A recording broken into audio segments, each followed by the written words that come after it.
From Michigan Public, this is It's Just Politics. I'm Zoe Clark. And I'm Rick Pluta. Today, the results from Michigan's closely watched state Senate race primary. But first, Michigan's open U.S. Senate race is drawing national attention. One reason, it's a toss-up and will affect the balance of power in Washington, D.C. Republicans have largely unified behind one candidate, while Democrats are headed toward a competitive primary. Early polling shows no real clear frontrunner, showing just how unsettled the race remains. Simon Schuster is Capitol reporter at Bridge, Michigan, and is here to fill us in. Hi, Simon. Hi, Simon. Hey, thanks for having me on. So you have been digging into the latest fundraising reports.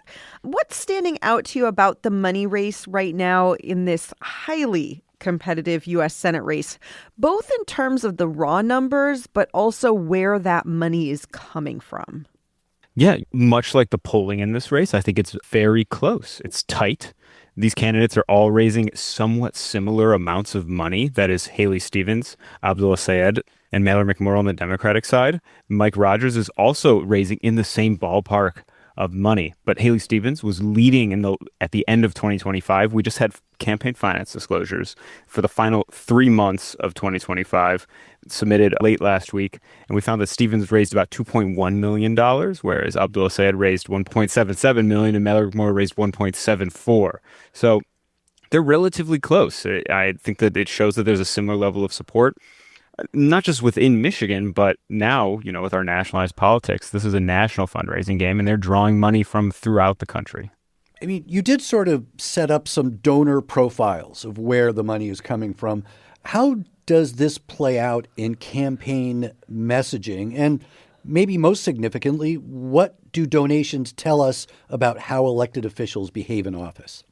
So I think it's important to note that recent polling shows that there's nobody that's sort of the front runner in this race, at least among the competitive Democratic primary.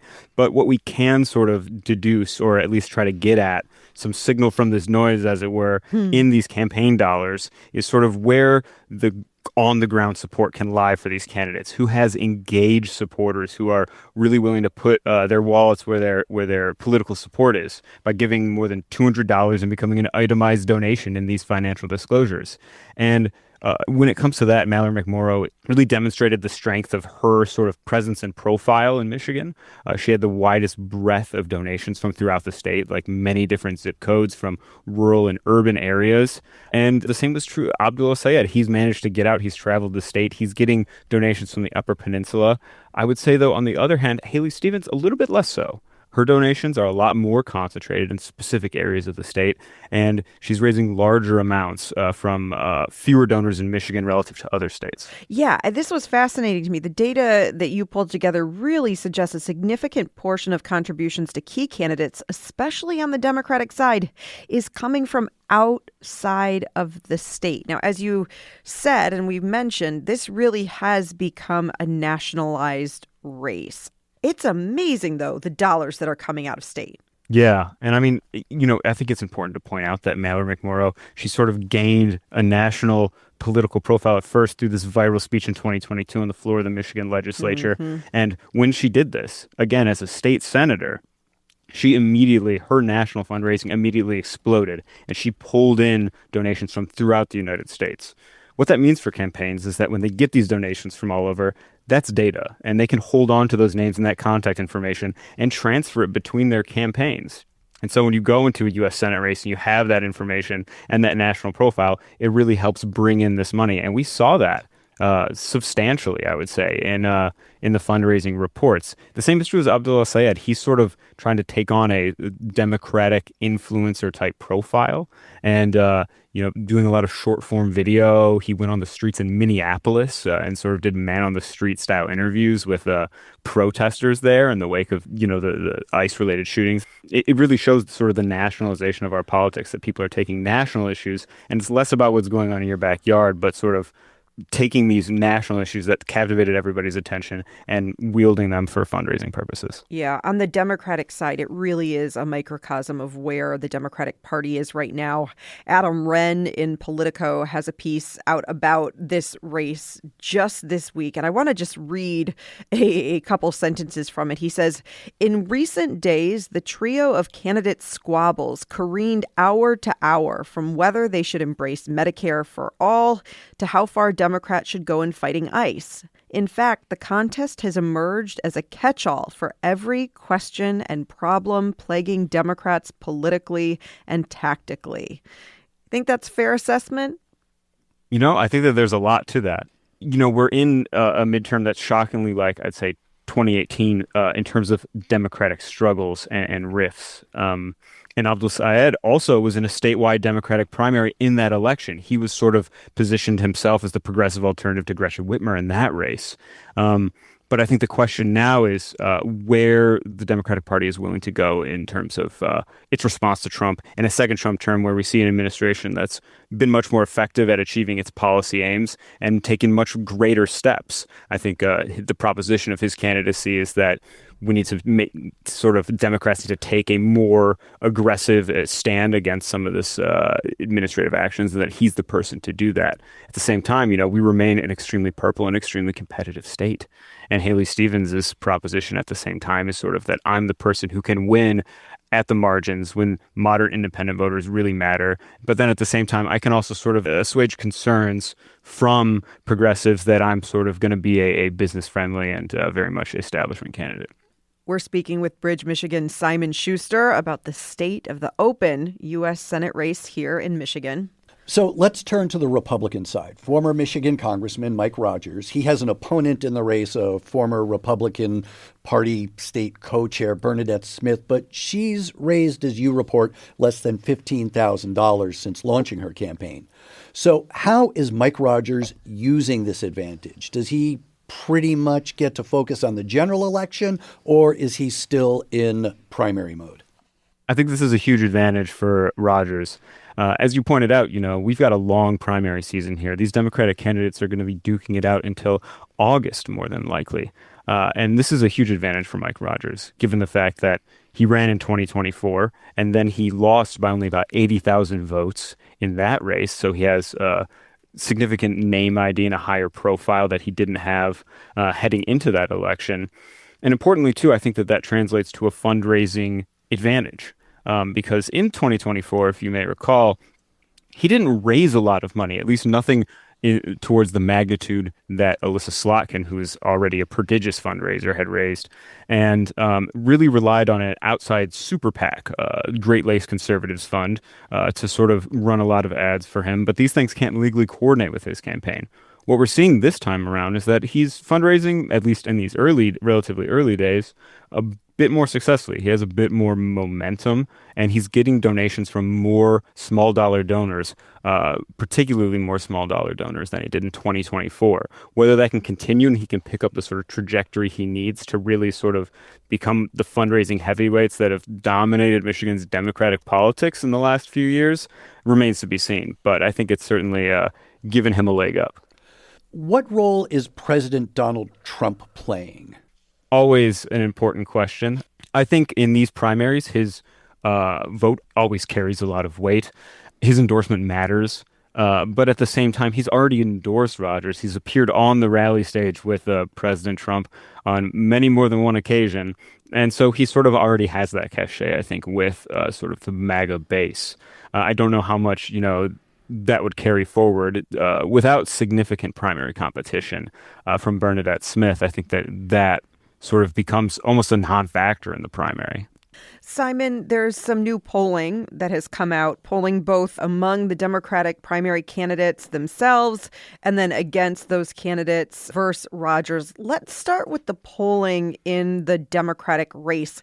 It actually shows, I thought this was interesting, a plurality of voters. 38% are still undecided ahead of the August primary. So it shows this is still an up for grabs race. Absolutely. And I think it's really important, us as reporters, are not, we always want to look at polls and be able to read the tea leaves and say what this indicates about how each candidate is doing, and especially in a competitive primary like we're seeing among Democrats here. But what this poll shows, though, is that there is no clear front runner, that this is really anybody's race, and that from the individual support for McMorrow at 22%, Haley Stevens at 17%, and Abdullah Sayed at 16%, these polls have 4.4% margins of error. That means that that if everything else about the poll is perfect and it perfectly captured the Democratic primary electorate, that the standard amount of error for the sample size is still within all of each other's amount of support. They effectively are tied statistically. And so there is no front runner, that this really, with 38% undecided, could go in either direction between now and August. And that's why fundraising matters a lot, because it raises your name ID with these undecided voters and gets your message out there, especially given some of the similarities on policy that we've seen between Abdullah Sayed and Mallory McMorrow, and then Haley Stevens, attempting to walk that fine line to hold on to moderate voters and also appeal to the left wing. Simon, finally, in the last minute or so that we have, what are you going to be watching for? What should we keep eyes on in this race? This is going to be an enormously competitive Senate race. I think that this is all along the path to determining a Senate majority for either party. If Democrats want to take back a Senate majority, that goes through Michigan no matter what. It's a must-win state.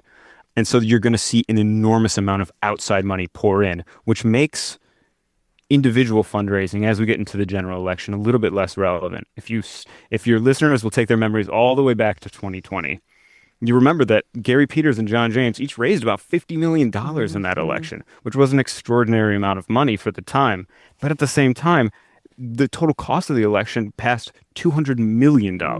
So the amount of ad space and the amount of advertisements and appeals to voters that are going to be out there is going to be enormous. And it's just going to be a sliver of, I think, the spending that we're going to see from individual campaigns. It's fair to say it wouldn't be shocking if this is one of the most expensive, if not the most expensive, U.S. Senate races in Michigan history. No, it has enormously consequential things for Congress and also the future of the Democratic Party message in the state as well. Simon Schuster, he is a Capitol reporter at Bridge, Michigan. Simon, thanks. Thanks, Simon. Thanks so much. This is It's Just Politics. After waiting more than a year, residents in Bay City, Saginaw, and Midland are one step closer to having representation in the state Senate. The primary election for the state's 35th Senate district was yesterday. Rick Brewer is news director at WCMU. I caught up with him after he got a few hours of sleep covering the race. Good to be with you, Zoe. So, Rick, this district has been vacant since Congresswoman Kristen McDonald-Rivet left the seat in January of 2025 for D.C. Tell us about the candidates who won last night, who will go on into the general election to replace her. That's right. On the Democratic ticket, Zoe, we've got Cedric Green. He's a retired sergeant major in the Marine Corps. He's a current Saginaw fire captain from Saginaw, a political newcomer. This is the first time he's ever sought any political office in his life. He garnered about 60% of the vote. Pamela Pugh, the current State Board of Education president, only garnered about 27% of the vote. She was considered the, quote, more progressive candidate. On the GOP ticket, we had Jason Tunney, also a political newcomer, never run for political office in his life as well. He's a former prosecuting attorney from Saginaw, born and raised in Saginaw, worked in his family's roofing company as well for many years. And he garnered about 51% of the GOP vote, defeating Christian Velasquez, a former Dow Corning executive. So Tunney comes out on top. Remind us why this seat matters for the entire state. Yeah, so currently the makeup in the state Senate is what everybody is talking about, because the Democrats only hold a 19-18 majority. So obviously that last seat is up for grabs, meaning if it's 19-19, the complete dynamics of Lansing could change, and it would make Lieutenant Governor Garland Gilchrist the tie-breaking vote on legislation. And as we've talked about on this show before, Zoe, just because a bill comes forth in our legislature that is all backed by Democrats doesn't mean that every single Democrat is going to necessarily back it, or vice versa on the GOP side. So it's going to make things a little bit tighter in Lansing if the GOP is able to equalize that chamber. What do we know about turnout in each race, and what can that tell us about each party's enthusiasm right now? So I know that numbers aren't the best thing for radio, so I'll do my best to kind of break this down into the most digestible chunks as possible. Looking at the numbers, for comparison, in Bay, Midland, and Saginaw counties, there was anywhere between 64 to 70% for the 2024 presidential race. So that's considered a pretty high turnout, right? 2024 presidential race, 64 to 70% roughly. We look at this special election primary, the only thing that is on the ballot, right? We had anywhere from 19 to 22% turnout. So obviously significantly lower. But if we look at each party and their total number of votes that were cast, the Democratic side, they had about 26,000 votes cast, with 97% of precincts reporting. On the GOP side, it was about 18,000, with 99% reporting. So again, the total vote count on the Democratic side was obviously much higher than the GOP, but I wouldn't look too deeply into that because it's a primary. The general election obviously will be the decisive vote and to see who can bring out their voters to the polls on, again, another special election, odd time that people typically aren't as tuned in as, say, Zoe Clark and Rick Brewer. And that'll be the general election in May. But back to this primary, this was the first election of the year in Michigan. What can this primary race say about what's to come in Michigan elections in 2026? Yeah, I think there was just a lot of fireworks for a small primary. As we've talked about, it's obviously high stakes, but there were just several instances where even politicos, journalists like myself who covered the Iowa caucuses and have seen a lot of races were kind of like, wow. There were instances of PACs sending out mailers that the Michigan Democratic Party described as, quote, meddling in their races, trying to elevate Democratic candidate Pamela Pugh. There was also another PAC called Michigan Vindicated that the Pew campaign accused of sending out, quote, racist mailers. We also had a probe into Shedrick Green for using firefighting equipment in ads filed by both the Pew campaign as well as conservative groups saying that you can't use public resources in political ads. We saw a similar case of when Jocelyn Benson announced her run for governor inside of a Secretary of State building, right? So we have people closely watching every single move these campaigns are doing, and filing grievances and complaints with the Secretary of State office. But perhaps the one that is the most troubling in terms of for our electoral process in Michigan was for the Jason Tunney campaign. They were hit with deepfake AI advertising for his campaign that were just completely fabricated lies about his campaign. It's currently being investigated by the Michigan State Police.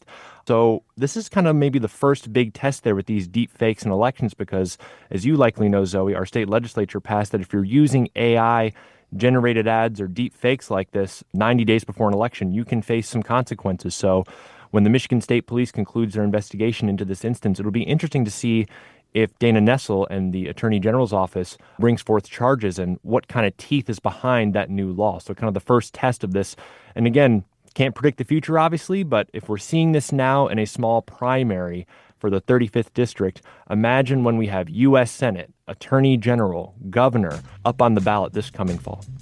That is Rick Brewer, news director at WCMU, keeping an eye on the many stories coming out of the 35th Senate District primary here in Michigan. And Rick, of course, we will have you back in the months to come before the May general. Thanks a lot, Zoe.